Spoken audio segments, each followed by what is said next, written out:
Hold on. People in 1518 started dancing uncontrollably? Is that real? Yes, it's not a myth or a legend. It really happened. In the summer of 1518, the city of Strasbourg, then part of the Holy Roman Empire, witnessed one of the strangest public events in European history. It began with one woman dancing alone in the streets. No music, no crowd, just frantic, unrelenting movement. Her name was Frau Troffea. Within days, dozens joined her, then hundreds, men, women, even children. They danced in the streets, in the squares under the baking July sun. They screamed in pain. They wept as their feet bled, but they could not stop. Some danced for 6 days straight, others collapsed, and some died. It's called the Dancing Plague of 1518, and to this day, no one truly knows what caused it. How long did it go on? The outbreak lasted over a month. Frau Troffea started dancing in mid-July, and by August, it had become a full-blown public health crisis. Some reports say over 400 people were affected. People danced until their legs gave out. Their bodies trembled and seized. They foamed at the mouth. Eyewitnesses described eyes rolling back, limbs jerking unnaturally, and faces twisted in terror. These weren't people enjoying a party. This was a town in the grip of a terrifying phenomenon, something between madness and spiritual possession. Wait, did they have any idea what was causing it? Not really. Not in a modern sense. But back then, people turned to what they did understand: religion, humors, and superstition. Doctors believed it was caused by something called hot blood. They thought the blood inside the body had overheated, making people literally burn with the urge to move, to cool them down. Their solution was, ironically, to let them dance more. So they cleared out a grain market, built a wooden stage, and even hired musicians to play for the afflicted. That's right. Officials encouraged the madness, thinking it would burn itself out. It didn't. In fact, the crowd grew even more. But why didn't anyone just stop them? It's complicated. First, they didn't know what they were dealing with. There were no modern concepts of mental health, neurological disorders, or mass psychosis. So when people danced, seemingly against their will, the first thought was divine punishment or possession. Maybe it was the wrath of God, or maybe the work of demons. Some believed they had offended Saint Vitus, a patron saint associated with neurological illness. His followers believed he could both cause and cure seizures and tremors, so they thought the only way to appease him was to let the dancers keep dancing. What exactly were the dancers doing? Were they all dancing the same way? Good question. Eyewitnesses described chaotic, uncontrolled movements. Some people spun wildly. Others stomped their feet over and over until their shoes tore apart. Many cried out in pain or babbled incoherently. A few even collapsed in religious ecstasy, as if they were channeling something far beyond themselves. This wasn't coordinated dancing. It wasn't a waltz or a folk circle. It was more like convulsing, shaking, and flailing, somewhere between seizure and trance. And yet, incredibly, many were fully conscious, terrified and aware of what was happening, but unable to stop. That sounds horrifying. Did people die? Yes. While exact numbers vary, some chroniclers reported dozens of deaths, possibly more. People likely died from stroke, heart attack, or sheer exhaustion.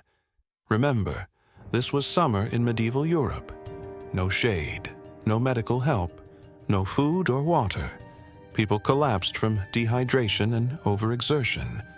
Some danced until their legs literally gave out. It's hard to imagine, but this was real. Municipal records from Strasbourg confirm that a crisis occurred. These weren't fairy tales. City leaders responded. Public money was spent. Chroniclers wrote about it with fear, confusion, and awe. Did this ever happen anywhere else? Yes, that's what makes it even stranger. Strasbourg wasn't the only case. Other similar outbreaks occurred in medieval Europe, particularly in the 14th and 15th centuries. In 1374, there was a mass dancing frenzy in Aachen, Germany. Dozens of cities along the Rhine River reported people leaping, shaking, and collapsing in fits. Even earlier, in the 11th century, there are vague records of something similar in what's now Belgium and France. It wasn't common, but it wasn't unique.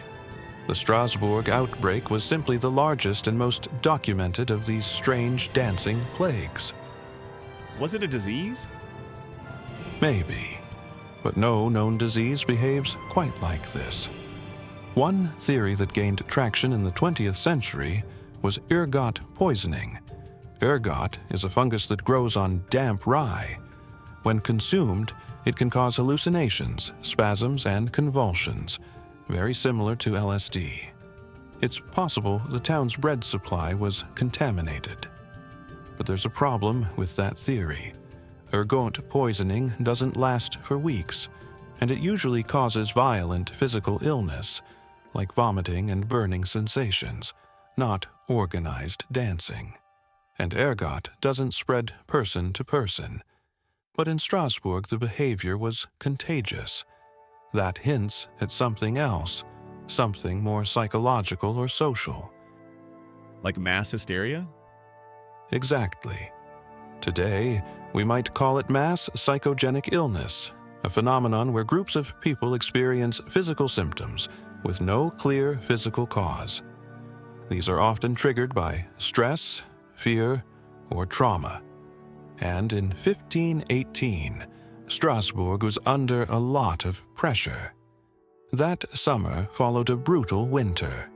Crops were failing. Disease was spreading. People were starving. Add to that the religious tensions of the era. Remember, this was just before the Reformation, and you have a society on the edge. Fear and anxiety were part of daily life. In that kind of pressure cooker, one person's breakdown can become everyone's. If you truly believe a saint is punishing your town, and you see your neighbor dancing uncontrollably, you might start to feel it too. The mind is powerful, and in the right context, terrifyingly suggestible. So it was all in their heads? Well, yes and no. The pain, exhaustion, and death were very real, but the cause may have been psychological. That doesn't make it any less terrifying. It actually makes it more terrifying. Think about it. Your brain controls everything you do. If it decides you need to dance, you will. If it believes you're under attack by divine forces, you might physically respond. In the Middle Ages, belief was everything. If you believed in sin and punishment, miracles and saints, your mind and body would act accordingly. So no, they weren't faking. They were living through a collective nightmare, powered by belief, stress, and fear. How did it end? Eventually, city authorities changed their approach. They shut down the dancing stages and stopped the music. Instead, they gathered the remaining dancers and sent them on a pilgrimage to the shrine of St. Vitus, about 30 miles away. There, they prayed, performed rituals, and were sprinkled with holy water. Slowly, over days and weeks, the dancing stopped. Whether it was the spiritual comfort, the change of setting, or simply exhaustion, no one knows. But by late August, the outbreak was over, and then it just disappeared from history. That's it? It never came back? Not in Strasbourg. not on that scale, and certainly not in modern times. The Strasbourg dancing plague remains a historical anomaly, a bizarre collision of mind, body, culture, and belief. It reminds us how powerful the human psyche is, and how little we still understand about ourselves. Could something like this happen again? Possibly. We've seen modern versions, like fainting epidemics in schools or laughing fits in small towns, but nothing like Strasbourg. Nothing where people died from dancing. That's why it fascinates historians, psychologists, and scientists to this day. It defies easy explanation. So the people of Strasbourg danced themselves to death. That's one of the most disturbing things I've ever heard. It is. And perhaps that's why we remember it. Not because it's explainable, but because it's not.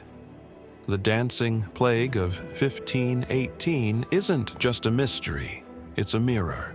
A glimpse into the fears, beliefs, and fragility of the human condition. And maybe a warning.